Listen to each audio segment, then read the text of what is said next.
Hi everyone, welcome to ರೇಖಾ ಪ್ರಕಾಶ್ ಮನೆ ಊಟ. ಇವತ್ತಿನ ಈ ವಿಡಿಯೋದಲ್ಲಿ ತುಂಬ ಕ್ವಿಕ್ಕಾಗಿ ಆಗುವಂಥ ಒಂದು ರಸಮ್ನ ಹೇಳ್ಕೊಡ್ತೀನಿ.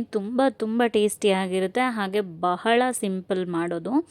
ಈ ರಸಮ್ನ ನಮಗೆ ಏನೂ ಅಡುಗೆ ಮಾಡೋಕ್ಕೆ ಇಂಟ್ರೆಸ್ಟ್ ಇಲ್ಲ ಅಂದಾಗ ವೆರಿ ಕ್ವಿಕ್ಕಾಗಿ ಮಾಡ್ಕೋಬೋದು.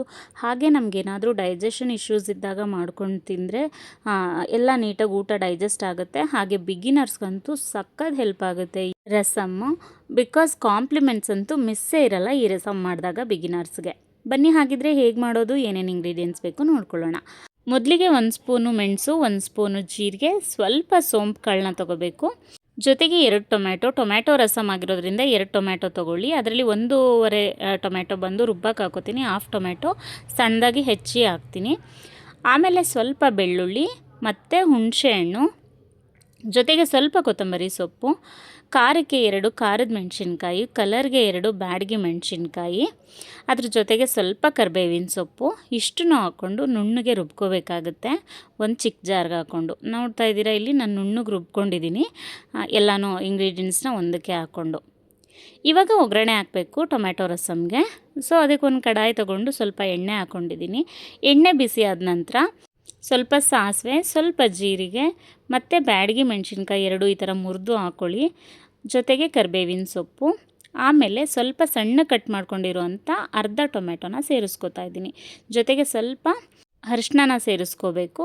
ಸೇರಿಸ್ಕೊಂಡು ಈ ಥರ ನೀಟಾಗಿ ಬಾಡಿಸ್ಕೋಬೇಕು ಟೊಮ್ಯಾಟೊ ಸಾಫ್ಟ್ ಆಗೋವರೆಗೂ. ಟೊಮ್ಯಾಟೊ ಸಾಫ್ಟ್ ಆದಮೇಲೆ ರುಬ್ಬಿರುವಂಥ ಮಸಾಲೆನ ಒಗ್ಗರಣೆಗೆ ಸೇರಿಸ್ಕೋಬೇಕಾಗತ್ತೆ.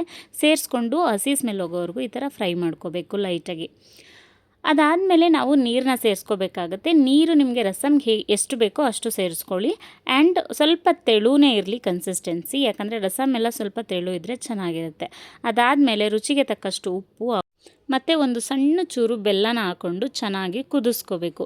ಇಲ್ಲಿಗೆ ಇಂಗ್ರೀಡಿಯೆಂಟ್ಸ್ ಎಲ್ಲ ಹಾಕಿ ಮುಗೀತು. ಇನ್ಮೇಲೆ ನಾವು ಕುದಿಸ್ಕೊಳ್ಳೋದಷ್ಟೇ ಇಂಪಾರ್ಟೆಂಟು. ನೀಟಾಗಿ ಮೀಡಿಯಮ್ ಫ್ಲೇಮ್ ಅಥವಾ ಹೈ ಫ್ಲೇಮಲ್ಲಿ ಇಟ್ಬಿಟ್ಟೆ ಕುದಿಸ್ಕೊಳ್ಳಿ.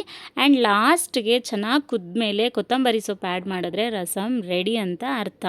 ಮತ್ತು ಸಾಲ್ಟ್ ಎಲ್ಲ ಸ್ವಲ್ಪ ಚೆಕ್ ಮಾಡಿಕೊಂಡು ಇನ್ ಕೇಸ್ ಏನಾದರೂ ಸಪ್ಪೆ ಇದ್ದರೆ ಸ್ವಲ್ಪ ಆ್ಯಡ್ ಮಾಡ್ಕೋಬೋದು ಈ ಸ್ಟೇಜಲ್ಲಿ. ನೀವು ಇದು ರಸಮ್ ಆಗಿರೋದ್ರಿಂದ ನೀವು ಯಾವ ಸ್ಟೇಜಲ್ಲಾದರೂ ಉಪ್ಪನ್ನ ಆ್ಯಡ್ ಮಾಡಿಕೊಂಡು ಕರೆಕ್ಷನ್ ಮಾಡ್ಕೋಬೋದು.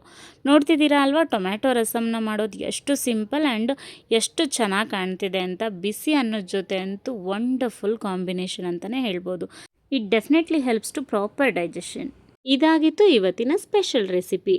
ಯಾರೆಲ್ಲ ನನ್ನ ಚಾನಲ್ನ ಇನ್ನೂ ಸಬ್ಸ್ಕ್ರೈಬ್ ಮಾಡ್ಕೊಳ್ಳೋದಲ್ಲ ನೋಡ್ತಾ ಇದ್ದೀರಾ, ಪ್ಲೀಸ್ ಒಂದು ಸಬ್ಸ್ಕ್ರೈಬ್ ಮಾಡ್ಕೊಂಡು ನೋಡಿ. ಆಲ್ರೆಡಿ ಸಬ್ಸ್ಕ್ರೈಬ್ ಆಗಿರೋರಿಗೆ ಥ್ಯಾಂಕ್ ಯು ಸೋ ಮಚ್. ಹಾಗೆ ಈ ವಿಡಿಯೋ ನಿಮ್ಗೆ ಇಷ್ಟ ಆದರೆ ದಯವಿಟ್ಟು ಲೈಕ್ ಮಾಡಿ, ಶೇರ್ ಮಾಡಿ, ಹಾಗೆ ಕಾಮೆಂಟ್ ಮಾಡಿ. ರೆಸಿಪಿನ ನೀವು ಒಂದು ಸಲ ಟ್ರೈ ಮಾಡಿ, ಖಂಡಿತ ನಿಮಗೂ ಇಷ್ಟ ಆಗುತ್ತೆ. Thank you so much.